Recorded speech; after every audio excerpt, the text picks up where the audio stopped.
Saudações, senhores e senhoras, alunos e alunas. Neste capítulo, é o primeiro capítulo do nosso videolivro de matemática do 9º ano do ensino fundamental. Senhores e senhoras, alunos e alunas, este videolivro foi construído todo ele dentro dos parâmetros da Base Nacional Comum Curricular, BNCC. Espero que os senhores gostem muito, que curtam o nosso canal e que se inscrevam no mesmo, pois isso vai ajudar o nosso canal a crescer. Quando os senhores se inscreverem no canal, não esqueçam de clicar no sininho para receber notificações. Senhores, tenham boa aula. A gente vai começar inicialmente falando dos números naturais e reais. Os números reais são todos o conjunto de todos os números. A gente vai mostrar isso no diagrama no final. Mas falando dos números naturais, os inteiros racionais e os irracionais, que estudaremos adiante, são números reais. Todos eles estão dentro do conjunto dos reais. Alguns são representados simplesmente por algarismos, outro por operações e ainda aqueles que são representados por letras específicas. Até porque não se conhece seus infinitos dígitos. O pi, por exemplo, né? 2 é um número natural. Menos 2 é um número inteiro. 0,2 é um número racional. Raiz de 2 é irracional. Isso vocês vão ver daqui a pouco por quê. É fato também que todos esses números podem ser representados em uma reta. A reta real. A reta numérica é chamada de reta real. Na reta real, há pontos que correspondem a valores que representam medidas de comprimento diversas, como diagonais de quadrados, ou de comprimentos de circunferência, ou de que não são medidas de comprimento, como a constante de Euler, que é aproximadamente 2,11718, chamado número de ouro. Leonhard Euler, de Jacob Emanuel Hartmann, 1756 d.C., foi um grande matemático. Vejamos agora a reta numérica para a gente conversar sobre ela. A reta numérica, nós vamos recordar como representar na reta numérica. Estudamos isso em videolivros anteriores e a gente vai recordar. Os números inteiros podem ser representados por pontos de uma reta. Na figura a seguir estão representados aí os números inteiros de menos 4 até 4. Estão aí e vai até infinito no menos e vai até infinito também no lado positivo. Mas entre dois números inteiros consecutivos, consecutivo é aquele que vai na frente do outro. O 2 é o consecutivo de 1, o 3 é o consecutivo de 2 e assim sucessivamente. Não existe nenhum número inteiro. Isso significa que os pontos da reta situados entre 0 e 1, por exemplo, na marca 0 e 1, isso significa que esses pontos, por exemplo, não representam números inteiros. Na reta estão destacados apenas os números 0 e 1. Ali existe infinitos números. A gente pode subdividir aquilo, mas um número que a gente tem inteiro, não temos, tá? Vamos ver aqui um detalhe aqui. Os números racionais não inteiros também podem ser representados por pontos nessa reta. Por que eles falam números racionais não inteiros? O 1, por exemplo, pode ser 2 sobre 1, né? É um número que a gente está escrito da forma racional e é um número inteiro. Entre dois números, vamos representar isso aí. Entre dois números racionais, há números. Entre dois números racionais, há infinitos números racionais. Por exemplo, entre 0 e 1, há meio. Para representar meio, nós tomamos um ponto na reta que divide ao meio e o segmento de reta na extremidade de 0 e 1, dividido por meio, está ali um meio. Se você quiser também representar o simétrico dele, entre menos 1 e 0, você divide ao meio, ou toma-se meio também, de 0 para lá, como está no desenho. Entre 0 e meio, há outros números racionais. Por exemplo, a gente pode pegar e dividindo entre 0 e 1 quarto. Olha lá, tem 1 oitavo. Aí entre 0 e um quarto, aí tem um oitavo. Aí você pega um quarto e divide, dá um oitavo, e aí vai dividindo. Aí você pode dividir quantas vezes entre dois números racionais A e B, com A diferente de B, sempre possível encontrar outros números racionais distintos, de A mais B, por exemplo, A mais B dividido por 2, né? Então, ali, por exemplo, entre 0 e 1/3, você pega, soma 0 com 1/3 dividido por 2, e aí vai sucessivamente. Vai dar um sexto, aí vai dar. Você pode dividir quantas vezes quiser, ali cabe infinitos números, né? Vai tornando as coisas bem pequenininhas, mas ele é infinito. Agora a gente vai discutir sobre a diagonal de um quadrado. Ela nos ajuda muito a resolver algumas questões. Um quadrado unitário, vamos discutir agora. O que é um quadrado unitário? É um quadrado que os lados dele valem 1, como está na figura aí. Um quadrado unitário é um quadrado em que o lado mede uma unidade de comprimento. Como a área 1 ao quadrado é igual a 1, a área desse quadrado é 1 unidade de área ao quadrado. Tranquilo isso, nós já estudamos a área do quadrado, nós sabemos que é lado vezes lado, e 1 vezes 1 é 1. Então, isso não é muito problema. Então, esse quadrado, assim, é denominado quadrado unitário. Todos os lados valem 1, e a sua área também vale 1. Quanto mede a diagonal desse quadrado? A gente tem muitas formas de calcular por Pitágoras, mas vocês não conhecem Pitágoras, a gente vai calcular associando quadrados. Como que a gente faz isso? A diagonal divide o quadrado unitário em dois triângulos retângulos. Eu peguei o quadrado e dividi em dois triângulos. Está ali bonitinho, divididinho, né? E aqui, quando ele dividiu a diagonal, ele dividiu que os dois ângulos também, ficou com 45 graus cada ângulo. Que é os outros, e é um triângulo isósceles, né? Porque os outros lados vale 1 também. E com a sua área vale meio. A área é base vezes altura dividido por 2. Então, base vezes altura, 1 vezes 1 dividido por 2, a área é meio. E os ângulos, 45 graus. Para facilitar, eu quero saber o valor diagonal que eu chamei de x. Para facilitar o cálculo dessa diagonal, nós vamos considerar 4 quadrados unitários, dispostos como está na figura a seguir. O quadrado vermelho é um quadrado porque os 4 lados têm a mesma medida que é x. Aquele quadrado vermelho que surgiu quando eu juntei 4 quadrados, ficou ali no meio. Então, vale x, certo? O quadrilátero vermelho é um quadrado porque os 4 lados têm a mesma medida. Como corresponde à hipotenusa? Cada lado corresponde à hipotenusa do triângulo unitário, né? Considerando que a medida de cada ângulo interno é 90 graus, cada ângulo interno ali é 90 graus, porque aquele 45 somado com 45, cada cantinho é 90. Ali no meio também provou que era 90, e lá na extremidade também ficou sendo 90. Então, nós temos ali um quadrado maior e um quadrado menor ali dentro, e já identificado o valor dos seus lados. O quadrilátero vermelho, repetindo, é um quadrado porque 4 lados têm a mesma medida, que corresponde à hipotenusa do triângulo vermelho, e eu chamei de x. E a medida de cada ângulo, 90 graus, pois corresponde a 2 ângulos agudos do triângulo considerado. 2 ângulos de 45 formou 90 graus, ele que é quadrado vermelho em cada cantinho. Definida essa questão, entendido já por que nós fizemos e como ficou, a gente vai terminar o nosso raciocínio calculando a medida do lado do quadrado vermelho. Teremos a medida da diagonal do quadrado unitário. Se eu conseguir saber isso, vai ser fácil. Com a medida da área do quadrado vermelho corresponde à soma das medidas da área de 4 triângulos vermelhos, nós podemos escrever o seguinte. Então, como a medida da área do quadrado vermelho é x ao quadrado, né? Lado vezes lado, a área do quadrado, é igual, ali não é 4 triângulos vermelhos, ele não vale, a área dele não é meio, então x ao quadrado é 4 vezes a meio, que é 4 triângulos de área meio. E x ao quadrado ficou sendo igual a 2. Então, o valor de x é raiz de 2, que é a hipotenusa do nosso quadrado vermelho. Os senhores conseguiram ver e perceber que com uma soma de quadrados nós fizemos e achamos a valor da nossa hipotenusa.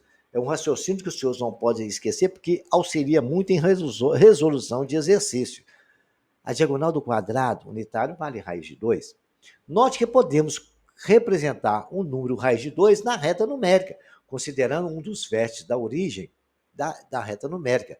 Construímos o quadrado de um lado 1, né, que é o nosso quadrado que a gente está estudando, e com o auxílio de um compasso, na extremidade do ponto, já põe a ponta seca ali, traçou o lápis, você vai achar exatamente o valor de raiz de 2 na reta numérica, porque o lado ele vale 0 e 1, vocês colocaram ali. E aquela hipotenusa é, com certeza, o raio de uma circunferência.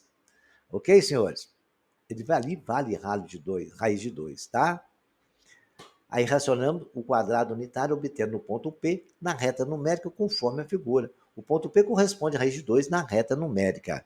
Agora, vamos, da mesma analogia, a gente vai ver a diagonal do retângulo, né? Que tem um lado 2 e o outro lado 1.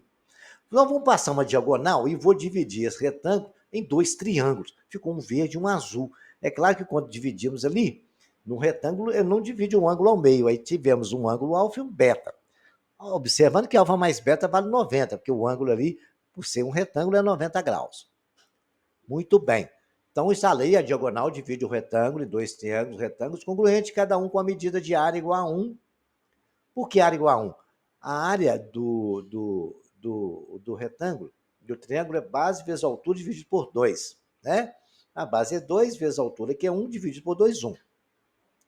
Note que em cada triângulo, a soma das medidas dos ângulos, alfa mais beta, é 90. Isso aí tá legal. Nesse caso, a gente vai somar, certo? 4 retângulos desse aí. Considere 4 desses triângulos dispostos como está na figura. Os 4 triângulos estão ali. Peguei 4 triângulos em verde. A hipotenusa do triângulo verde gerou um quadrado azul. E a gente sabe que a hipotenusa vale x. A área desse quadrado azul é x ao quadrado. E a área do quadrado verde, lá não vale 3, olha lá, 1, em todos os lados. Então, deu só de juntar os quadrados, deu para perceber que o quadrado verde tem área 9, 3 vezes 3. E o quadrado x? O quadrado x, a área dele é x ao quadrado. Aí vamos continuar o nosso raciocínio. Olha, o quadrilátero azul é um quadrado porque tem os lados iguais. Então, a medida x, que corresponde à hipotenusa de cada triângulo, considerando e os 4 ângulos internos 90 graus.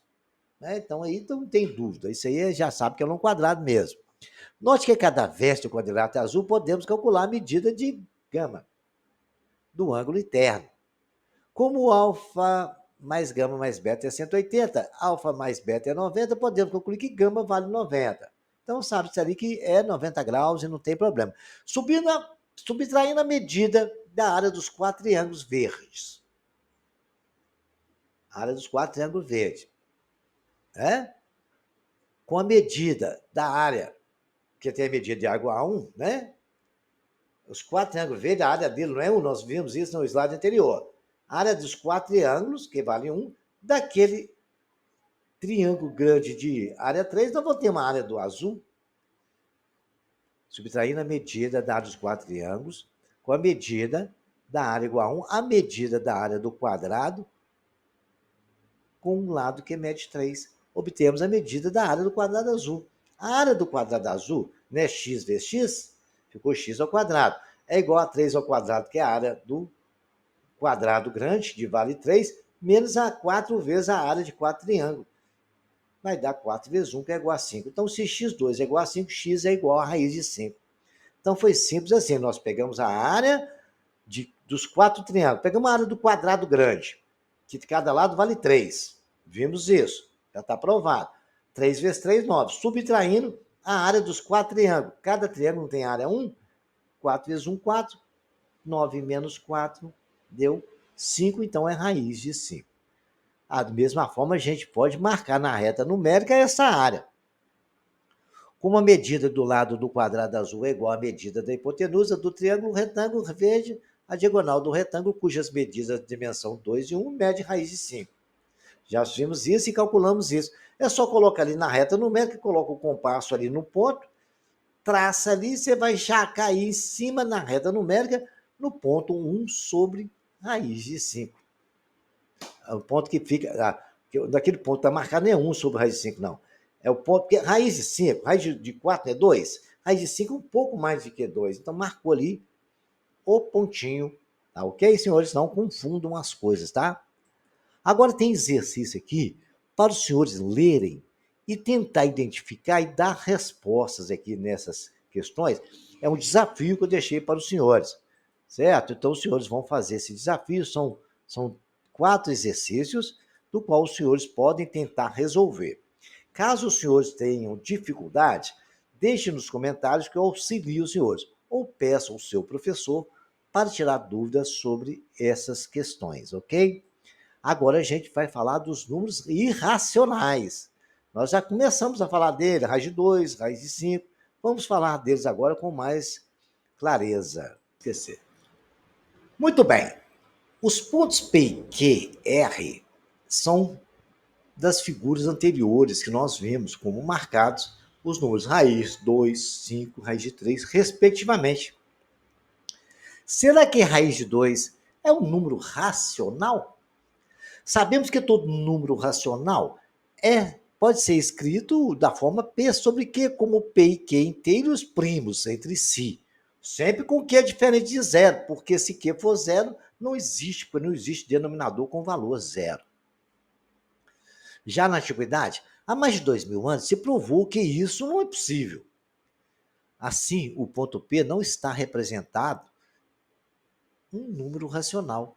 O número representado é um exemplo de número irracional, ou seja, não racional. Considere algumas estimativas para o valor de raiz de 2. Bom, ele está mais ou menos entre 1 e 2. Eu vou tentar multiplicar 1,4 ao quadrado, deu 1,96, mas não chegou a ser 2, é menor que 2. Tentei 1,5, ficou maior que 2. Então, vou tentar 1,4 com mais uma casa. 1,41 deu 1,9881, mas menor que 2. 1,42 já passou de 2. Deu 2,0164. E o 1,414 ao quadrado é 1,9993, menor do que 2. 1,415 é 2,0002, maior que 2. Logo, raiz de 2 é um número entre 1,4 e 1,5, mas a gente nunca sabe o valor, dali tem infinitos números, né? Raiz de 2 pode estar 1,41 entre 1,42, 1,414 e 1,415, e assim vai até o infinito. E não tem uma repetição periódica ali para falar que isso é uma dízima periódica, né? Por não ser racional, raiz de 2, né, não pode ser representado por um decimal exato, nem por uma dízima periódica, porque toda dízima periódica tem fração geratriz, né? Sendo, portanto, um número racional. Assim, a representação decimal do número raiz de 2 é infinita e não periódica. Por isso que agora a gente pode começar a falar de número. Raiz de 2 vai ser 1, 14, 21, 3, 5, 6, 62 e vai até o infinito. Aí a gente pode fazer uma aproximação, e o sinal de aproximação está em destaque aí nessa luz laranja que está brilhando, e a gente pode falar que é aproximadamente 1,414, raiz de 2, mas exatamente a gente não pode falar, e vai até o infinito, por ser chamado número irracional, né? Também não existem números inteiros R e S, tais que R sobre S seja igual a raiz de 3, ou seja, um número raiz de 3 também não é racional. É possível mostrar que a raiz de 5 é irracional também. Como não existem pontos na reta numérica que correspondem aos números racionais, por exemplo, os pontos que correspondem aos números raiz de 2 e de 3, consequentemente, é possível afirmar que esses números racionais não preenchem toda a reta. Em uma calculadora, podemos ler raiz de 2, 1,14, 13, 62, raiz de 3, dá a mesma coisa, vai? Aquele monte de número lá na frente. E raiz de 5, 2, 23, 60, 67, 977. Muito bem. As aproximações, a divisão, né?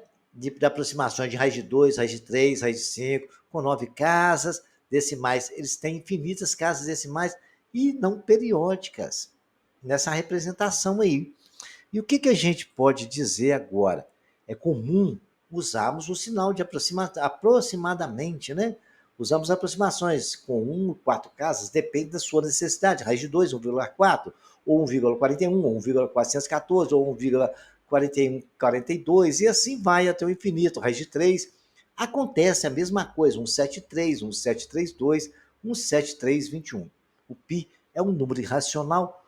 Para indicar o seu valor, geralmente são utilizadas as aproximações 3,14, 3,1,1416, há infinitos pontos da reta numérica nos quais são representados números racionais, e neles são representados os chamados números irracionais.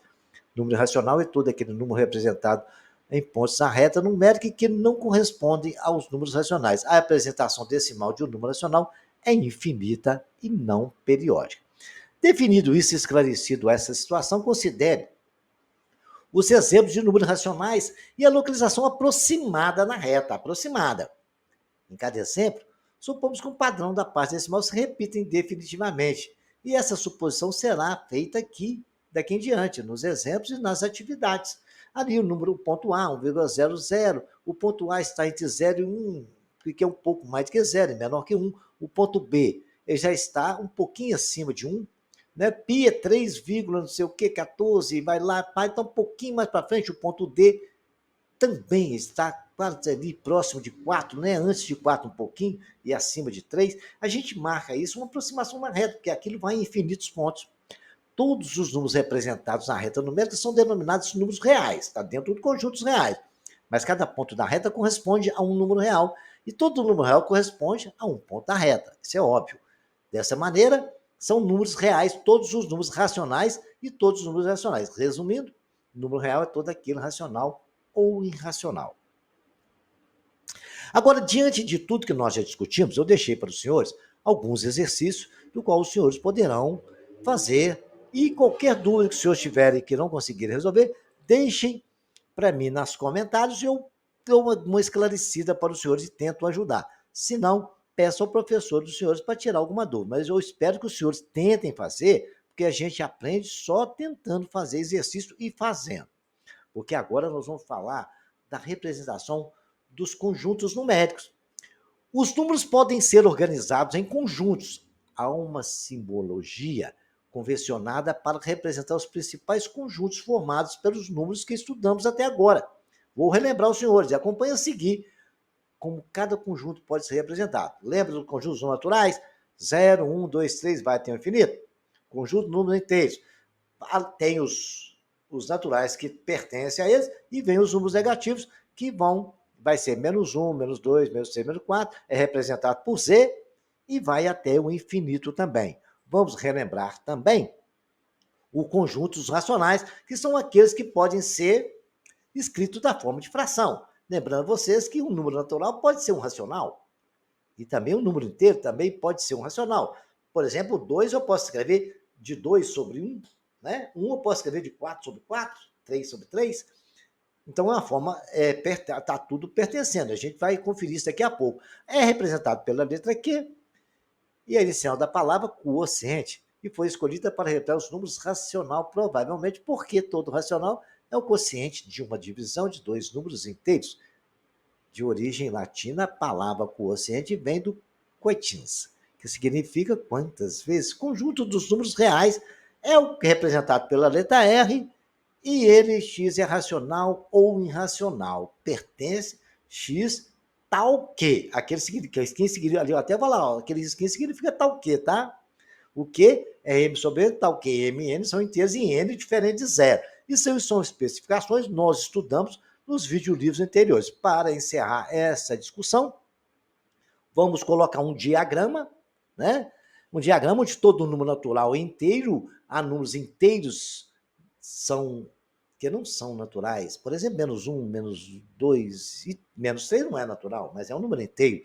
Todo número inteiro é um número racional, mas há números racionais que não são inteiros.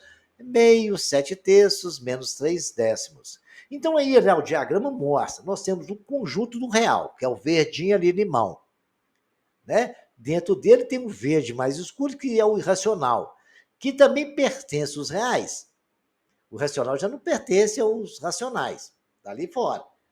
Mas dentro dos racionais, eu tenho os inteiros e os naturais que pertencem aos racionais. E assim sucessivamente, todos eles pertencem ao real. Todo número racional é um número real. Mas há números reais que não são racionais. São os irracionais. Por isso ele está fora daquele parâmetro ali, ok? Bem entendido isso, vamos discutir como é que a gente faz arredondamentos, porque nesse primeiro capítulo a gente tem que definir algumas coisas que vai ser utilitário para a gente discutir alguns fatores. Vejamos aqui. Arredondamentos. Como podemos localizar na reta numérica o número raiz de 5 mais raiz de 2? É um número 3π.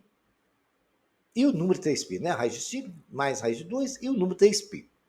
Ora, quando adicionamos ou multiplicando dois números reais, obtemos um resultado real, sem problema. Mas no caso, quando operamos com racionais, é comum utilizarmos aproximações para ter ideia do resultado. Porque já gira um número racional, ele vai repetindo ali ao infinito, o irracional.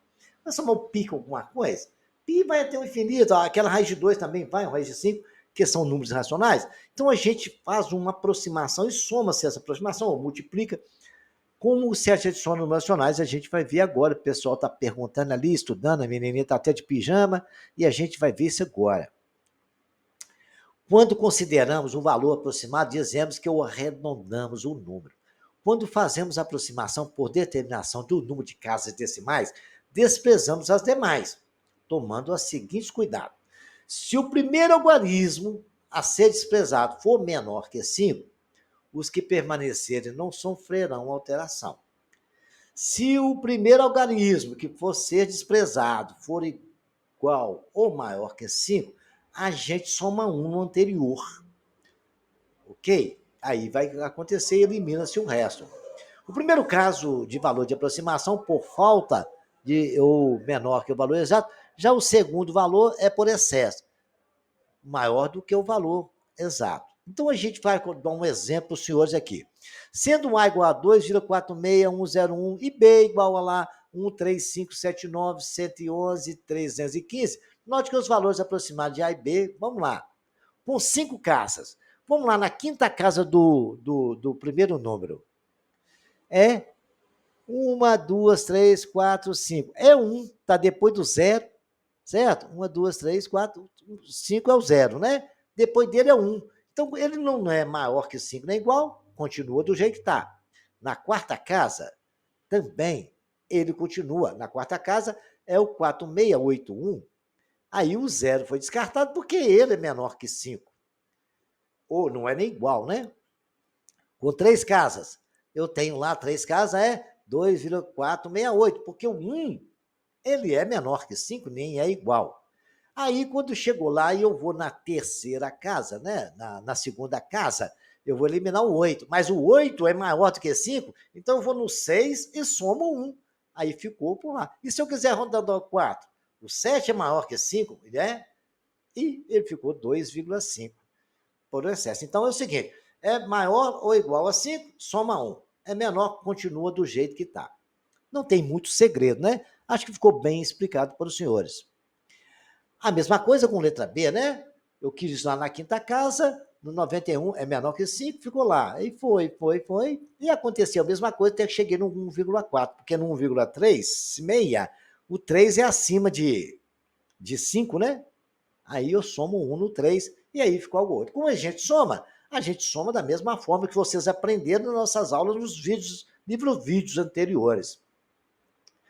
Também tem vídeos aqui de soma e subtração de números decimais. A gente coloca vírgula debaixo de vírgula, usa aproximações e soma o A mais B, soma os números normalmente e a vírgula é só baixar na mesma direção. Sempre vírgula debaixo de vírgula.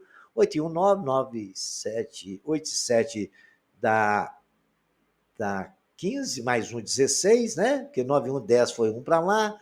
E aí vão somando, aí achamos 3,8260. Acredito que os senhores já são craques em soma de números decimais. E na multiplicação, a gente vamos fazer aqui a mesma coisa. Vamos multiplicar esses números aí? Vou lembrar a multiplicação de hoje, que a soma é muito simples, né? Vamos calcular o valor aproximado de A mais B e multiplicar os arredondamentos de A e B com 2 casas decimais, 2,47 e B, são valores aproximados. Tem 2 casas ali, a mãozinha está mostrando para nós, tem 2 casas em cada um depois da vírgula. Vocês lembram como é que a gente multiplica a forma decimal? A mocinha de roupa laranja, de blusa laranja, o rapaz de verde perguntou, falou assim, é só multiplicar normalmente. Aí depois a gente toma as decisões. Multiplicamos ali, né? 6 vezes 7, 42, vão 4, 6 vezes 4, 24, e 4, 28, 6 vezes 2, 12, ficou 8, vai 2, 6 vezes 2, 12, 14. Aí pegamos o 3, 7 vezes 3, 21, vai 2, 3 vezes 4, 2, e 2, 14, vai 1, 2 vezes 3, 6 e 1, 7. Aí pegamos o 1, 7 vezes 1, 7, e sempre adiantando uma casa depois, e ficou dessa forma aí. Somando ali aqueles números, não tem nada com vírgula agora.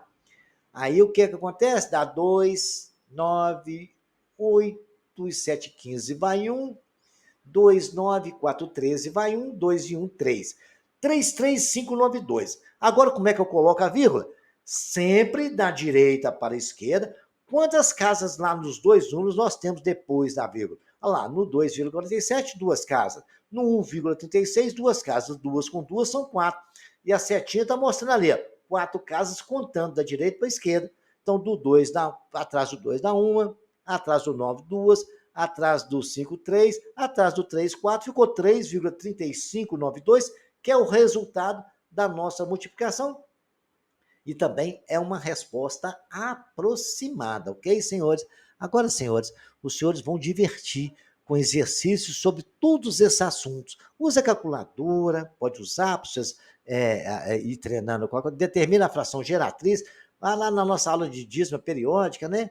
Tem uns macetezinhos que eu deixei aí, tá? Acho que no 6º ou 7º ano. Aí, ó, os senhores podem pegar aí, calcular o número π, né? Aquele risco ali quer dizer que nós abrimos a circunferência ali, né? E a razão daquilo ali é C sobre D.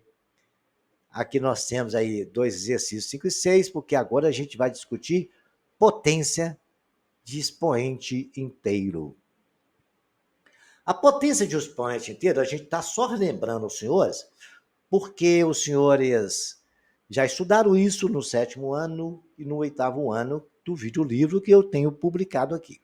Recordamos que 10 elevado a 6 é uma potência de 10 e expoente 6. A potência de 10 são, respectivamente, usadas nas diversas ciências para representar números muito grandes ou números muito pequenos. Né? A elevada a n, por definição, é A multiplicado por A, n vezes, sempre com n maior que 2.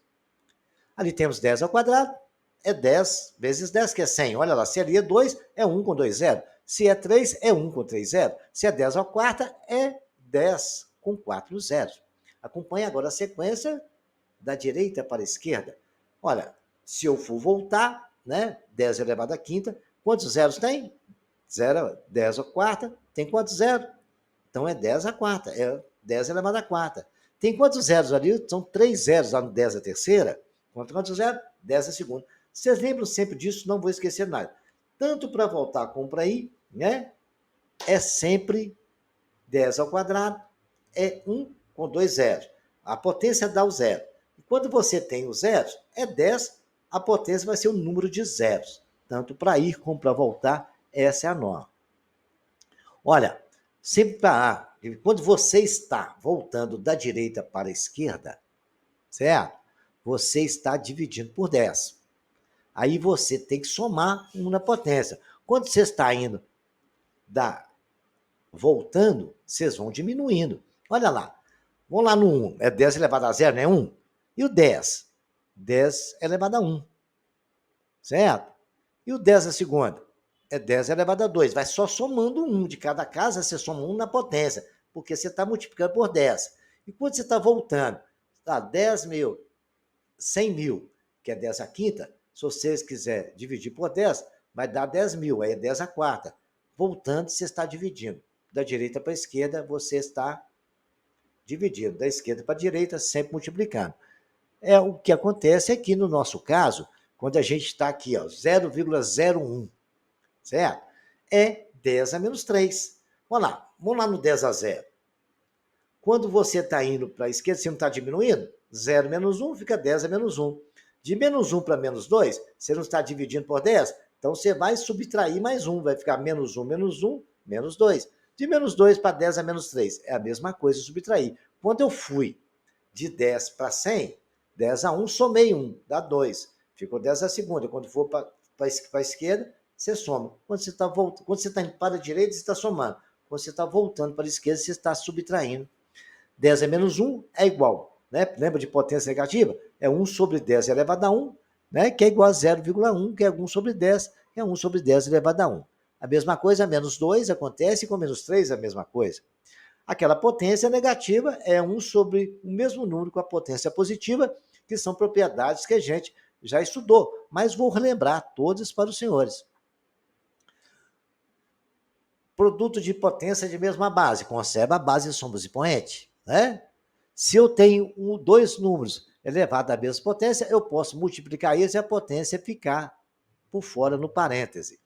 A elevado a m vezes b elevado a m é a vezes b elevado a m.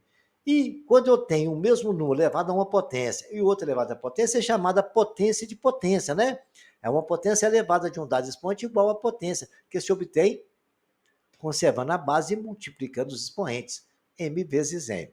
Eu acho que isso aí não é segredo, mas não custa nada relembrar, né? O quociente, né, a divisão de potências mesmo, a base conserva a base e subtrai expoentes sempre com A diferente de zero.